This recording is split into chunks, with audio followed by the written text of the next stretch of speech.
for a lifetime. So in summary, we have to screen all the babies that are born before 37 weeks, especially the ones that have some complications like enterocolitis or bronchodysplasia in the lungs. The premature birth is multi-system. Maybe we have a baby with cerebral palsy and other diseases that may make the follow-up difficult. The NICUs are better now. The babies are surviving, smaller babies are surviving, but we have to be very aware of the sequels of these survivals. The ROP is one of the most common causes of avoidable blindness and avoidable discapacity worldwide. Stage 3 ROP should require treatment and may require retreatments.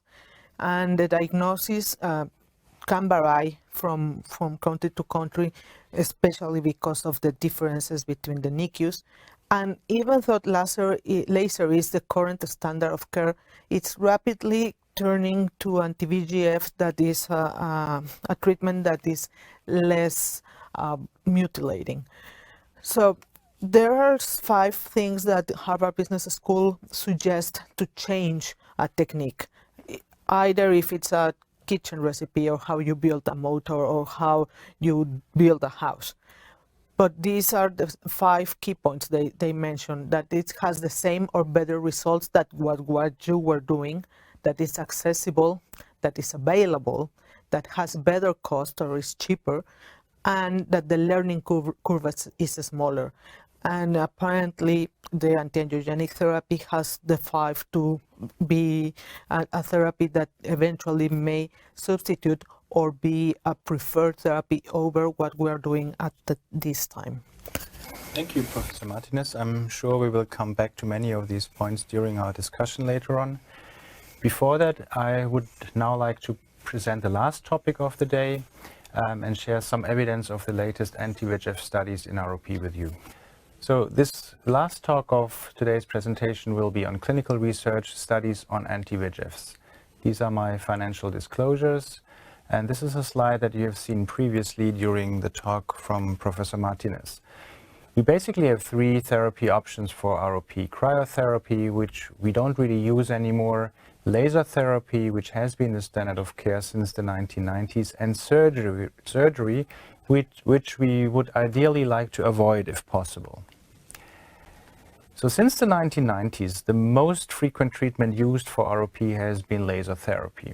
And laser therapy works by ablating the non-vascularized retina with laser scars eventually. So you turn viable tissue, non-vascularized but still viable retinal tissue, into scar tissue. By that treatment, you preserve function in the vascularized part of the retina. And this therapy still has its value and does work well in preventing ROP progressing from, for example, stage 3 to more severe disease stages like 4 or 5. However, at the latest since 2011, and maybe even before that, if you build your expertise more on the K-series, you can use anti-VEGF therapy. The reason why I put up this slide here, the BCROP study, is that the BCROP study was really the first larger randomized trial comparing anti-VEGF therapy to laser therapy. The acronym BCROP that the authors have chosen stands for bevacizumab eliminates the angiogenic threat of ROP. And this angiogenic threat that the authors use in their acronym is actually reflecting the disease quite well, because if you look at such a fundus image, if you don't treat at this stage the angiogenic threat presented by these abnormal pathological proliferations on the ridge, will lead to a tractional retinal detachment that is very difficult to repair surgically, and the outcomes will be very poor. So we have seen this picture previously, and we can treat this with laser therapy, or we can treat it with anti-VEGF therapy. And what happens after anti-VEGF therapy is nicely summarized in this picture on the right-hand side. You see the 2 bold white arrows. They point to the area where the original ridge was and the proliferations on that ridge. Both have disappeared. The proliferations are gone and the ridge is gone. And different from laser therapy, you can see if you move to the right part of that picture that the avascular retina is now vascularized. So different from laser therapy, after anti-VEGF therapy, we can actually gain ground. We can let the physiological vascularization progress further out into the periphery. In that periphery, on the right-hand side of the picture, we see, however, 3 more arrows, and they point to an area that is still not vascularized. And these areas are very important to keep an eye on during the follow-up visits, because they can trigger a reactivation of the disease. If you miss such a reactivation, it can have the same consequences as the original disease. So after anti-VEGF therapy, always watch out for remaining avascular areas in the periphery. Like any other big trial, the BETROP study has led to some unanswered open questions. One of them being, is bevacizumab the wrong dose, the wrong drug, or maybe even both? And one of the reasons behind such questions being asked is the fact that there was never really a dose-finding study for anti-VEGF treatment in ROP. We know from adult treatments that bevacizumab in that concentration, as shown on the slide, 1.25 milligrams, does work well in controlling, for example, wet AMD. An infant with ROP is considerably smaller compared to an adult. So BETROP and other trials have chosen half the adult dose, 0.625 milligrams. The infant at that age when we treat it is usually 2 kilograms in weight compared to a 70 kilogram adult. We also know from epidemiologic studies and registries that 95% of these infants require bilateral treatment. So we end up treating a small infant with essentially the same amount of anti-VEGF drug that a unilateral treatment in an adult would get. So there's certainly room for discussion here whether this is the right dose or whether we could improve the doses.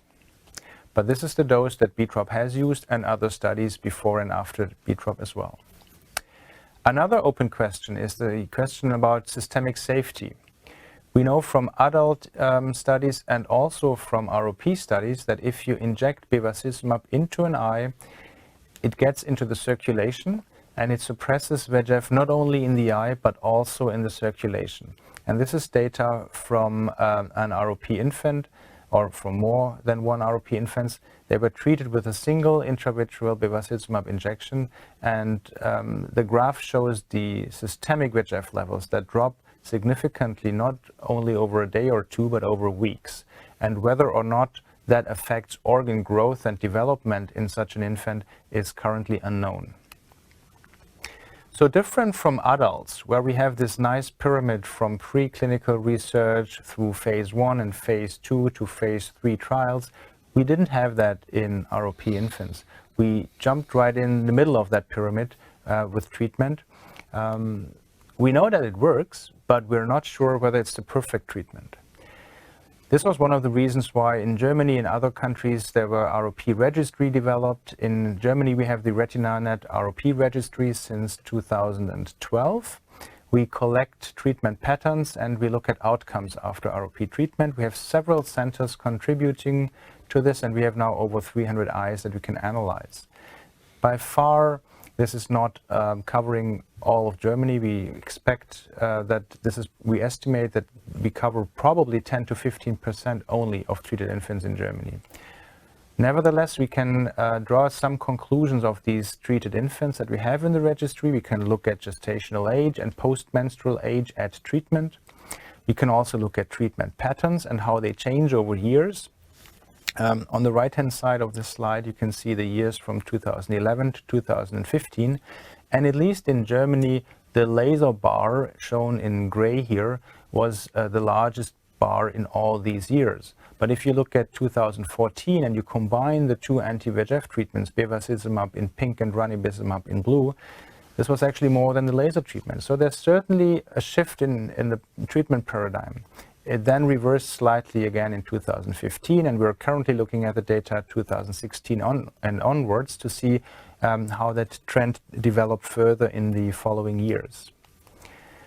We also know from the registry data that anti-VEGF drugs are usually used for the more aggressive forms of ROP, aggressive posterior ROP or zone 1 disease. Laser, shown here again in gray, is mainly used for the more peripheral diseases. Besides the registry, we have also in 2012 started the CAROB study, which is an interventional trial to look at two different questions. First, can we use, instead of bevacizumab, ranibizumab as an anti-VEGF drug? Because ranibizumab has a significantly shorter systemic half-life. So we thought we might not suppress systemic VEGF values so much as we do with bevacizumab. And we also investigated two lower doses, not 50% adult dose, but 24 and 40% adult dose. CAROB was an investigator-initiated trial, but we had support from Novartis in Germany. It was multi-center. The centers are shown here. It was blinded, randomized, performed only in Germany. And we had a primary endpoint that was comparable to BTROP, 24 weeks after treatment. Similarly important to the primary endpoint, however, is the follow-up. We have a 1 year, 2 year, and 5 year follow-up because only over the years can you say something about function in these eyes. This is one of the eyes treated in CAROB. The upper panel shows baseline data with a lot of hemorrhages, plus disease, and stage 3 ROP. The bottom image shows end of study results, resolved ROP, almost no tortuosity, and as far as you can see on these images, a vascularized retina. And such a treatment success was achieved in 93 or 94% of eyes, depending on the two arms. So both arms worked really well in terms of treatment success. However, there were disease reactivations in the study, just as in clinical reality. The top left image shows stage 3 ROP baseline before injection. 4 weeks later, the eye looks much better. The ridge and the proliferations have resolved. But then another 6 weeks later, that's the bottom left image, there's reoccurrence of the original ridge, and there's also stage 3 ROP at a second ridge, just slightly further out in the periphery. And this eye needed retreatment. 4 weeks after retreatment, both the original ridge and the new ridge have resolved, and the vascularization has progressed from there out into the periphery without a further reactivation.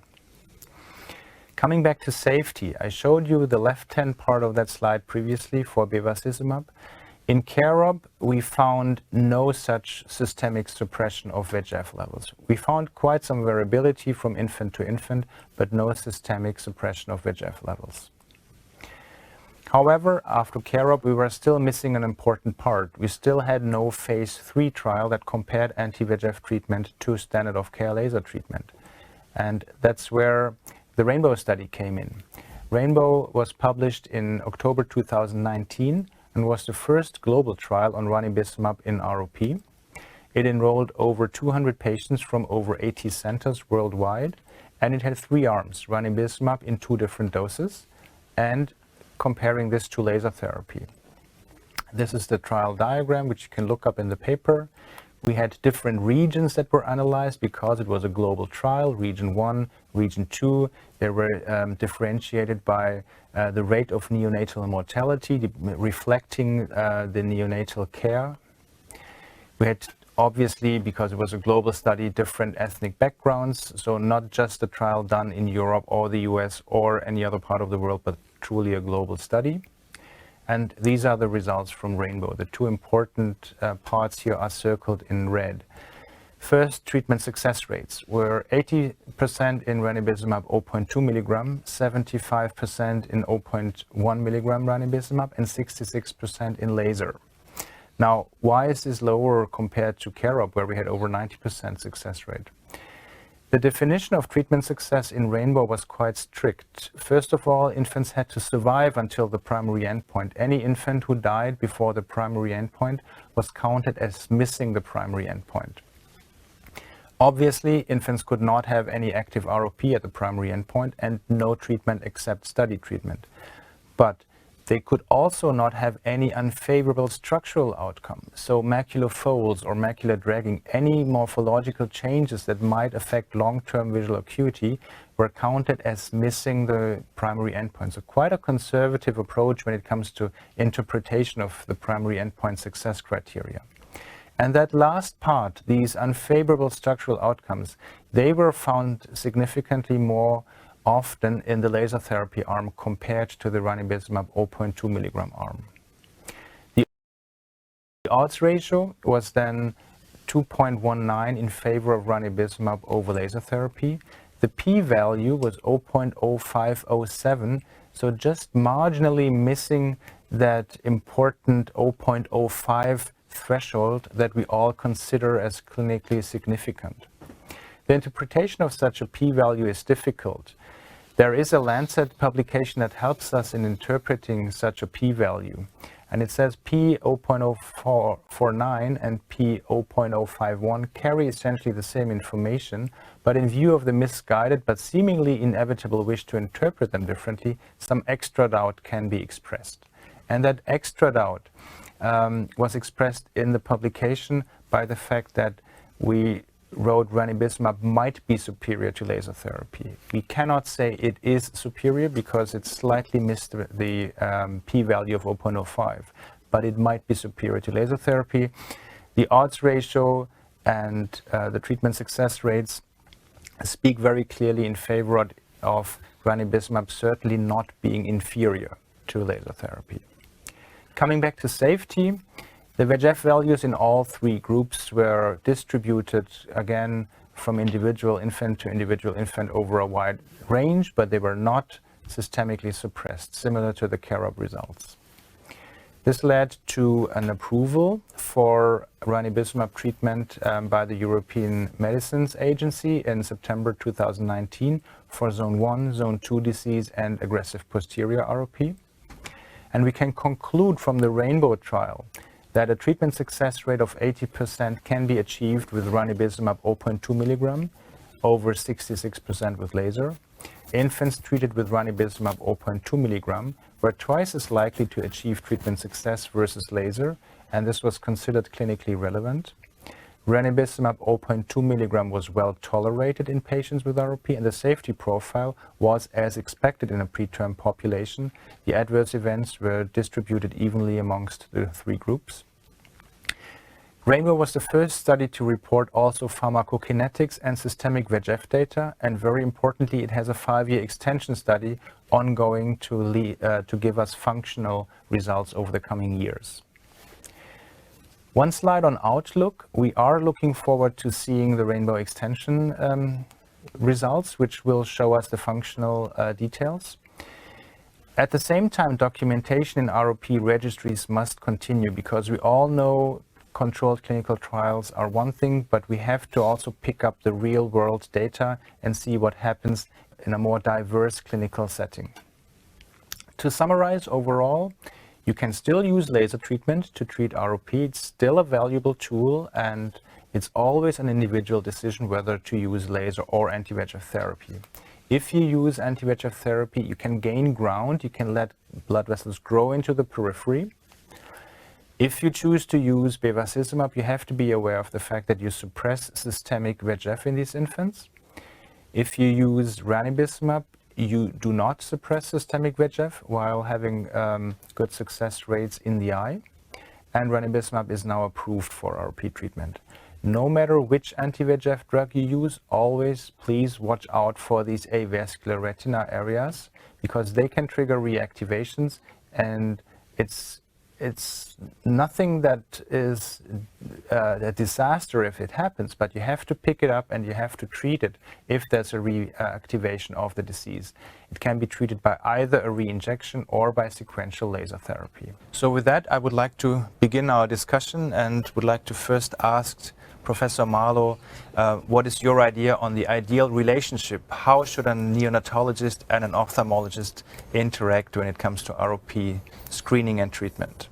Yes, thank you very much. And I think this is a really key question because this is a small number of patients who are time critical when it comes to treatment. and the skills required in identifying those that need to be considered for treatment are very high on the part of the ophthalmologist. And so we've been very careful, particularly in the UK, to have a group of clinicians from both sides, from the neonatologist and from the ophthalmologist, to come together and develop standards